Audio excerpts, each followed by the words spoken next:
जोश आया था। तो बंधु बहुत सारे ऐसे संस्मरण हैं, कितने संस्मरण को मैं तो आप लोग जैसे थी बंधु, कभी धर्म से मुझे रुचि नहीं थी।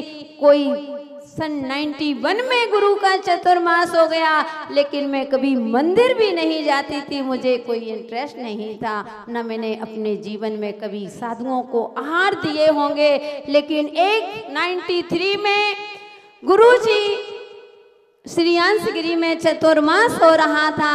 उस दिन सभी लोग गए, गांव वाले का जाते हैं, वो देखा गुरुजी का केस लॉन्च हो रहा था।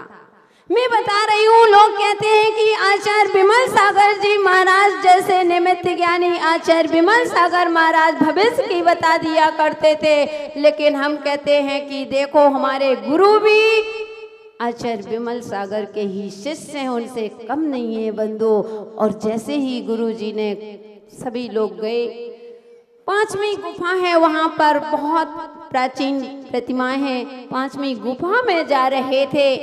तो आज हम लोग भी जाने, आचार्य श्री का केस लॉन्च हुआ और आचार्य श्री आगे पर्वत के उस साइड को निकलने लगे, तो सारे लोग थे, हम भी निकलने लगे गुरुजी के पीछे, सभी लोग गए। तो हम लोग भी वहाँ पर ऐसा पर्वत और एक तरफ से घाई जमीन, बहुत ऐसा अद्भुत पर्वत था। तो वहाँ पर एक बंदर आया, वो इतनी तेजी से छलांग लगाता है तो हमारे मुख से चीख निकल गई। तो गुरुजी ने पीछे मुड़ कर के देखा, वो मेरा नाम लेकर के कहते हैं कि अरे बहन क्या बात है। तो मैंने एकदम से निकला कि गुरुजी बंदर।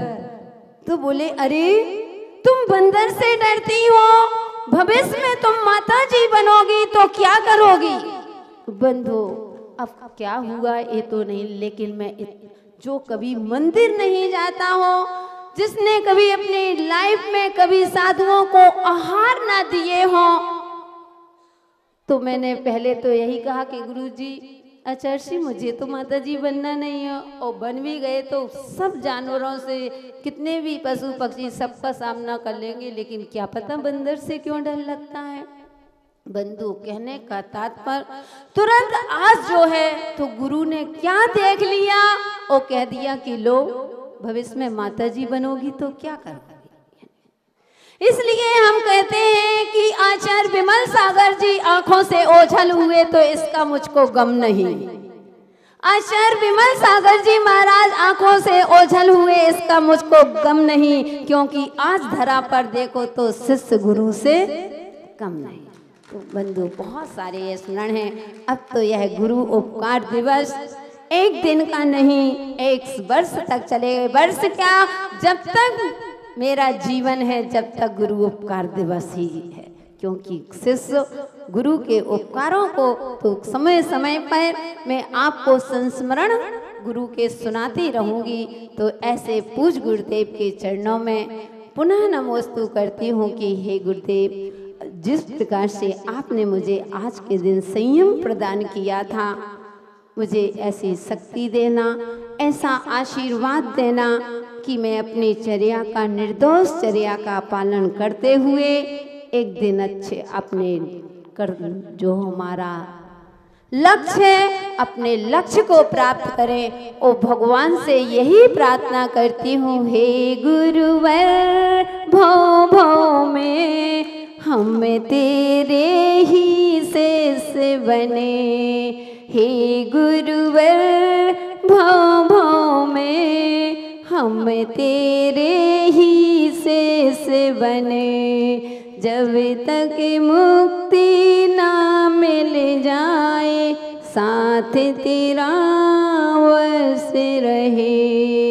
हे गुरुवर भव भव में हम तेरी ही शिष्य बने। ऐसी पुनीत भावना के साथ पूज्य गुरुदेव के चरणों में त्रय भक्ति पूर्वक कोटि कोटि नमोस्तु करते हुए अपनी वाणी को विराम दे रही हूँ। आप लोग भी अपनी गुरु भक्ति करके वो संसार से पार हो सकते हैं। जीवन में गुरु बनाएं, जरूर अपने जीवन में एक गुरु बना करके अपने जीवन की शुरुआत करो, तभी रजत जयंती मनाना आपका सार्थक होगा। और मुझे विश्वास होगा ऐसा कोई नहीं होगा जिसके जीवन में गुरु ना हो, है ना। हाथ उठाओ, किसके जीवन, कोई भी, किसी के वर्तमान विद्यासागर महाराज, सुधा सागर महाराज, प्रसन्न सागर जी महाराज, विराग सागर जी महाराज, कोई भी हो सकते, माता जी हो सकती, सुपासमती माता जी, कोई भी हाथ उठाओ। किसके जीवन में गुरु हैं, किसने अपने जीवन में गुरु बना चुके हो। अरे बस, अरे हाथ उठ जाना चाहिए सबने, बस हाथ और नीचे कर लो। अब बताओ कितने लोगों के जीवन में अभी गुरु नहीं है। ऐसे गुरु मानने से कुछ नहीं होता। गुरु बंधुओं, मैं तो यही कहती हूँ कि अपने जीवन में मरने से 48 मिनट पहले जीवन में गुरु बना के ही मरना। अगर जीवन को शुरुआत करना है तो जीव गुरु का होना जरूरी होता है। गुरु जीवन में कहते, जिसके जीवन में गुरु नहीं उसका जीवन शुरू नहीं। और एक बार जिसने अपने जीवन में गुरु बना लिया तो ध्यान रखना, कोई कितना भी कहे, क्योंकि संसार है तुमको गिराना चाहती है, तुमको उठाना नहीं चाहती है। इसलिए मेरा उनसे यही कहना होता है, अरे गुरु हमें दिल से बनाना चाहिए, गुरु हमें दिल से बनाना चाहिए, उनके सिकत को ही गाना चाहिए। फिर कोई आके हमें कुछ भी कहे तो बातों में किसी की नहीं आना चाहिए, गुरु हमें दिल से बनाना चाहिए। तो बंधुओं, अपने जीवन में हाथ उठाना, किसके जीवन में गुरु नहीं है। हम भी तो देख लें, बंगाई गांव की आत्मा, ओह गुरु नहीं बना लेना चाहिए। जिसको भी गुरु होते हैं एक श्रीफल चढ़ा करके अपने जीवन में गुरु, जिससे अपने जीवन की सुख दुख की सब बात कह सकते हैं, अपने जीवन में जो पाप हुए हैं। क्योंकि बंधुओं, अगर गुरु नहीं हो सकते तो कम तुम्हारा प्रायश्चित नहीं हो सकता है। जब पापों का प्रायश्चित नहीं होगा तो तुम पापों से के संसार से पार कैसे होगे। इसलिए अपने जीवन में, जिसके जीवन में गुरु नहीं है उनको गुरु अपने जीवन में गुरु बनाएं, तभी यह गुरु उपकार दिवस मनाना सार्थक होगा।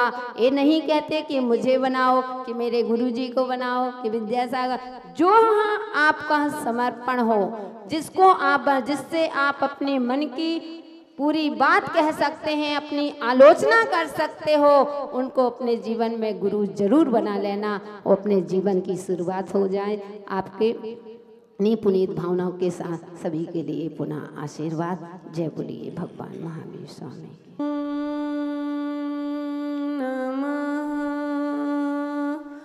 सिद्धि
सिद्ध परमेष्ठी भगवान की, त्रिलोक पूज्य पंच परमेष्ठी भगवान की, 1008 श्री देवाधिदेव आदिनाथ भगवान की, 1008वां शंभुनय श्री शांतिनाथ भगवान की, 1008 श्री चिंतामणि पार्श्वनाथ भगवान की, 1008 भगवान महावीर स्वामी की, 1008 समूह शरण महामंडल विधान की, परम पूज्य शांति शिरोमणि आचार्य गुरुदेव 108 विराग सागर जी महामुनि राज की, परम पूज्य आर्यकश्यपाश्मती माता जी की, अहिंसा में विश्व धर्म की, परम पुण्य परम वंदनीय गुरु महेशान बिंदु श्री माता जी की, आर्य का छोटा विद्याश्री माता जी की, सकल आर्य का संग की।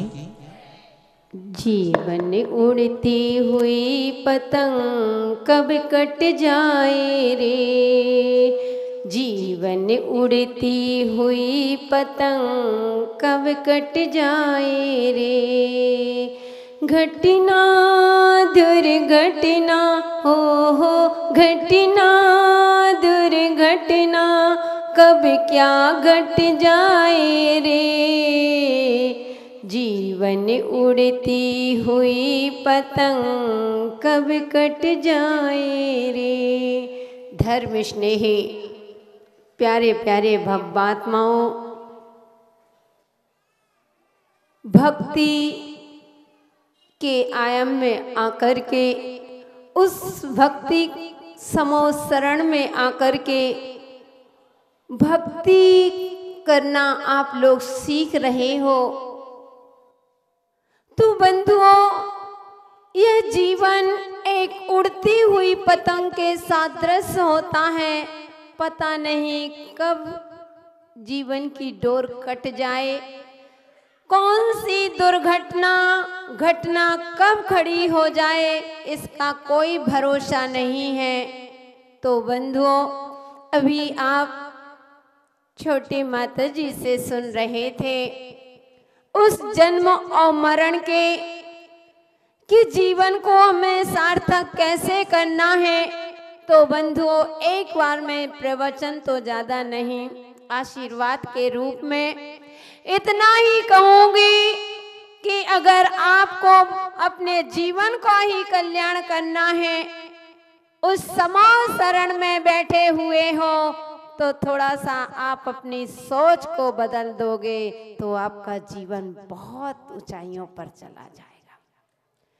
अगर हम अपनी सोच को बदलते हैं तो हमारा जीवन बदल जाता है। मुझे याद है, वह कहते हैं कि एक बार कुम्हार मिट्टी की चिलम बना रहा था।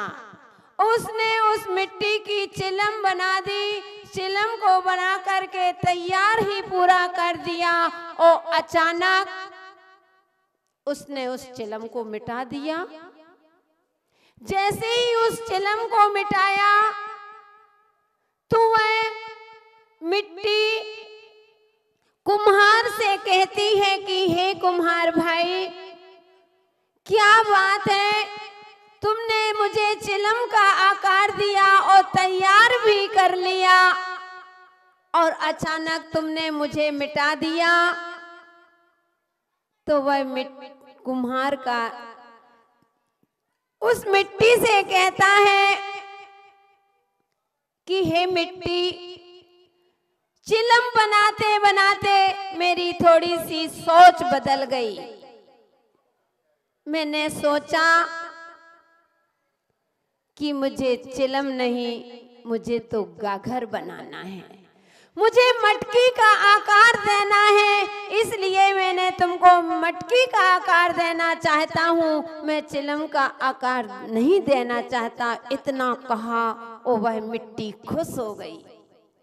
वह मिट्टी खुश होकर के कहती है कि हे कुमार, तुम्हारी सोच बदली और मेरा तो जीवन ही बदल गया। अगर मैं चिलम होती तो मैं स्वयं जलती और दूसरों को भी जलाती। आज मैं घड़ा के रूप में आई हूँ तो मैं स्वयं शीतल रहूंगी और मैं दूसरों को भी शीतल कर दूंगी। इसलिए हे कुमार, तुम्हारी सोच को बदलने से मेरा जीवन ही बदल जाता है। तो बंधुओं, उस कुम्हार की सोच से जब उस मिट्टी का जीवन बन सकता है, तो अगर हम अपनी सोच को बदलेंगे तो क्या हमारा जीवन नहीं बनेगा? क्या बन सकता? इसलिए उस समाज शरण में आकर के आराधना कर रहे हो, विधान अच्छा अपना चल रहा है, उन भूमियों का वर्णन करते हुए आज कितनी भूमि हो गई श्रीमंडप पहुंच गए, हम तो पीछे ही रह गए। और वह मंडप श्री मंडप भूमि पर पहुंच गया, भक्त तो आराधना कर रहा है। और समूह शरण में जब बैठ जाते हो बंधु, समूह शरण की विशेषता होती है, समूह शरण में कभी राग देश होते ही नहीं है। समूह शरण में बैठने वाला जीव हमेशा साम्य भाव हुआ करता है, क्योंकि जब भगवान महावीर स्वामी का समूह शरण लगा था, पहुंच गया एक मानव भगवान महावीर स्वामी के समूह शरण में और कहता है कि हे भगवान तुम जल्दी मर जाओ। अरे कैसा व्यक्ति है, भगवान से कहता है भगवान जल्दी मर जाओ। सभी लोग उसको देखने लगे, लेकिन ध्यान रखना आप होते तो लड़ बैठते कि तुमने कैसे हमारे भगवान को ऐसे बोला, तुमने हमारे गुरु को कैसे बोला, कैसे तुम्हारी मजाल, सही बताना, लड़ पड़ते कि नहीं, गुस्सा आ जाता। लेकिन वहां सब सोच तो रहे हैं, लेकिन वहां लड़ाई झगड़े, वहां शांत भाव से बैठे हुए हैं। दूसरी तरफ उसने जैसे ही राजा श्रेणिक को देखा तो वह कहता है कि हे जीव तुम जीते रहो। और सबको बड़ा आश्चर्य हुआ कि जीते रहो, यहाँ कह रहा है कि महावीर से कह रहा है महावीर मर जाओ, उससे कहता है कि जीते रहो। और तीसरी तरफ बैठे हैं, एक तरफ अभय कुमार बैठे हुए थे, उससे कहते हैं कि तुम चाहो तो मर जाओ और तुम चाहो तो जीते रहो। और जैसे ही समूह शरण से बाहर निकला, कोसों दूर पहुंचता है और पहुंच करके कहता है, एक जीव बैठा था वहां पर एक मानव, उस मानव से कहता है कि हे मानव ना तू मर और ना तू जिंदा रह। कहीं ऐसा हो सकता है क्या, ना जिंदा रह और ना मर। बंधुओं वह तो निकल गया, समूह शरण में पहुंच गए वह राजा श्रेणिक। और राजा श्रेणिक ने प्रश्न किया, भगवान मेरे मन में एक जिज्ञासा शंका नहीं उठी थी। ध्यान रखना, कभी गुरुओं के पास जाते हो तो ये नहीं कहो कि माता जी हमारे मन में एक शंका उठी है। अरे शंका क्या, अगर शंका उठ गई तो तुम मिथ्या दृष्टि सम्यक दृष्टि हो ही नहीं सकते, क्योंकि सम्यक दर्शन का पहला अतिचार है, क्या है, शंका। तो इसलिए वह मिथ्या दृष्टि नहीं, तो हमें जिज्ञासा। तो वह राजा श्रेणिक भगवान के समूह शरण में भगवान से प्रश्न करता है कि हे प्रभु मुझे समझ में नहीं आया कि वह आपके समूह शरण में कैसा जीव आया था जो आपका अहित चाहता था।